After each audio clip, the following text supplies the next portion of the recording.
Welcome to Tipa. Welcome to Tipa. Thì về khán giả khác các hữu lâu á. Hey, chào khi in tròn to ha. Yan Tipa. Tipa khá chung mấy buổi rong rong té. Chỉ bài lại bác u là. Có lẽ lâu rằm về lẽ.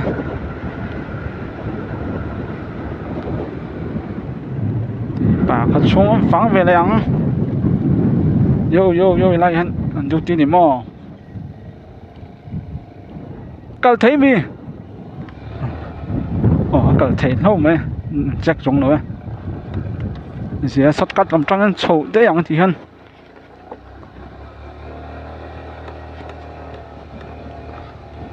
Scooty về chân free về nhàng ha. Chắc về miết luôn.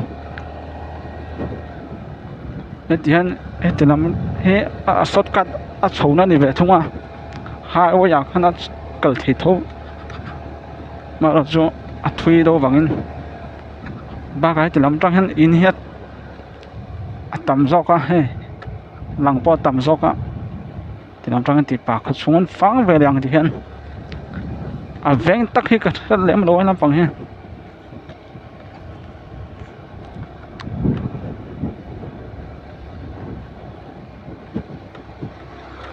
lại chơi cái đặc han driving license te document sang te check qual thin tia mani po cái này po mình check thô mà to nào han check ngay lắm luôn thì về là thông lên ta này cờ tiết lệ nó bây giờ ông khóc mà check mà xem là cái này thô ăn mình cho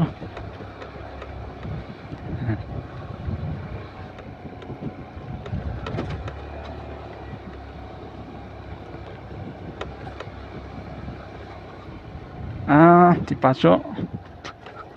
có chung là lút các lút hắn lút mấy chỗ bộ ruốc đại sang mấy hay lại về cho trẻ về đâu nè sót cắt lắm anh xem thật cho ngay về rất mà he nó chán là phải ống rất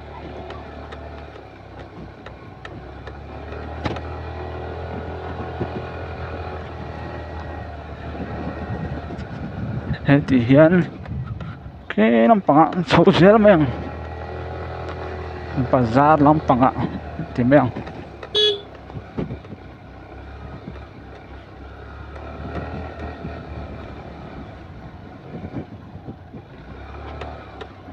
hay xem đón nhận hay bắt đặt lồng bao lâu đã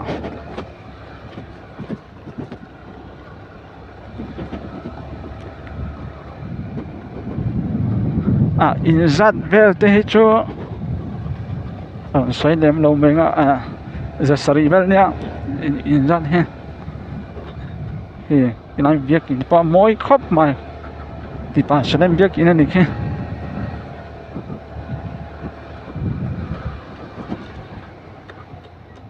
anh tan chắc đâu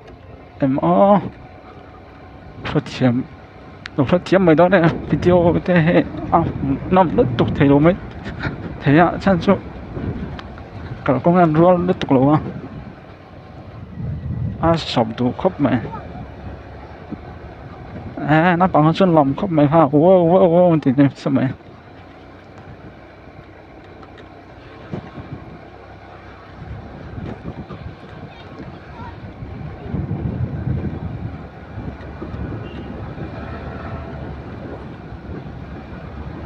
đường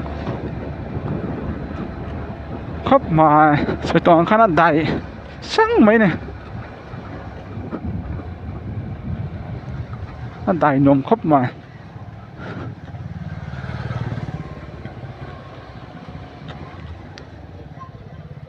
tên lại hiện bazar set nè sẽ là trồng mấy tên chuột bụi lắm rồi vội in rin nè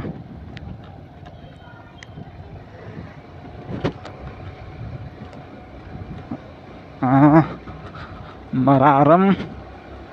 khopui ber panina ani venga tai ha no nei me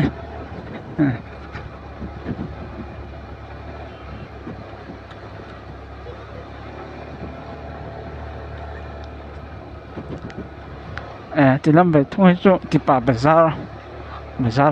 aning ka ria ila san pan tar ka welcome to tipa bazar ti chuan he tilam hi tilam pang ve thu hi chu veng ani kho sa thei to lo san pan tar to si lo wa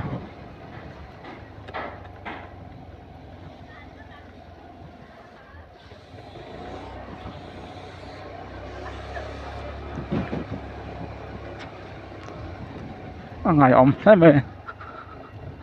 này về đi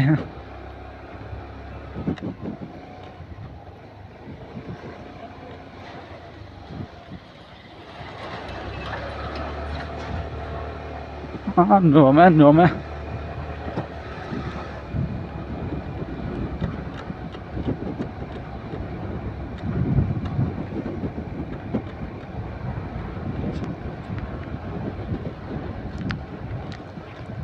chuan he tila ma hin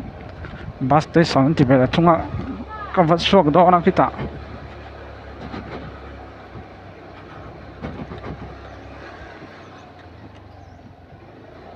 he tila hen traffic point te pona ang sok mani helai vel chu maro chu bus station ti tlat da lai vel ding riau mai nai vel chon lun khop mà thế mà hiện trộm xa lắm bằng ăn chuột vui vẻ này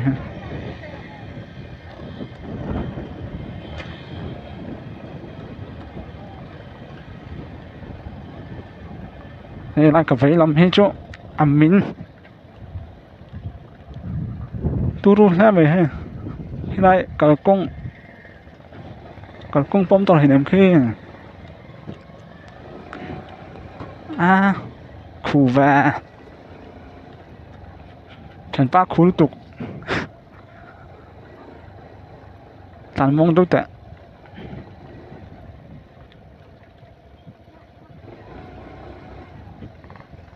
cho lái thì là sẽ ổn về khai à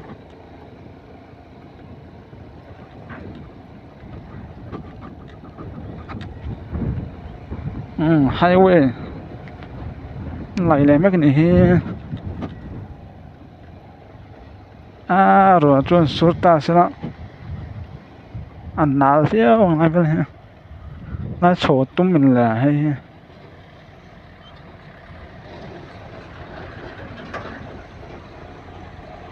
sổ nhóm tóc cái này hay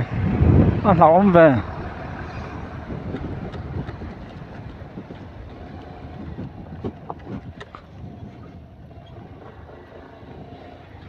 chọn số thì nằm bằng số video cho nó lằng lồng thì bà lần ven tùy băng lần ven này về thu tùy băng lần ven apa san cả chỗ cái tôm lại mà đó số cả công ty trả bạc lỗ thì bằng cái nó chia lỗ này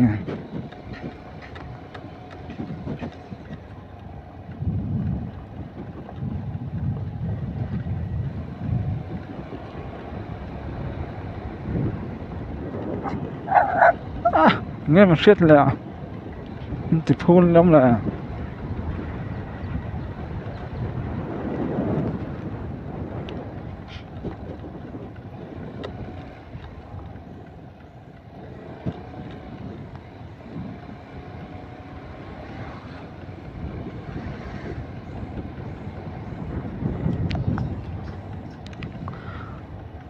tiếng là mà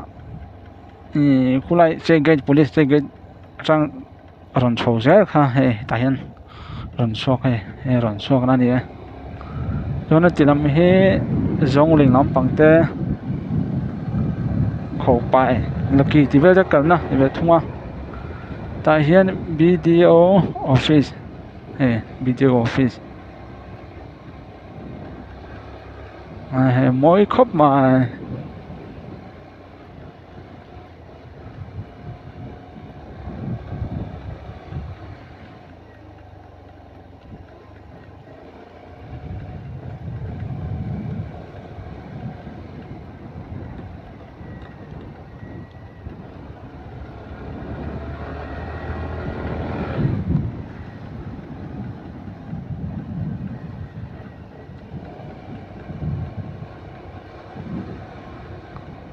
veng tắc cái đó có chỗ sới thị rất lâu này lại về po ha veng ngay này sai bó này tạt bằng thị rất lâu thị rất lâu này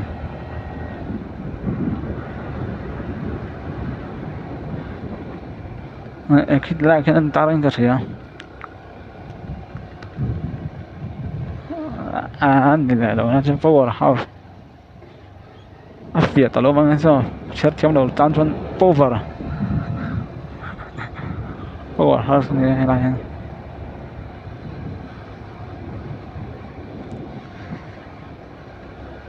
từ làm po in tầm lắm bây giờ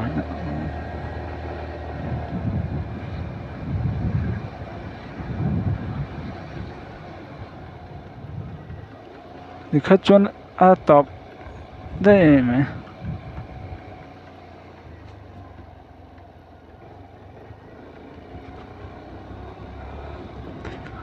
vọt tắc này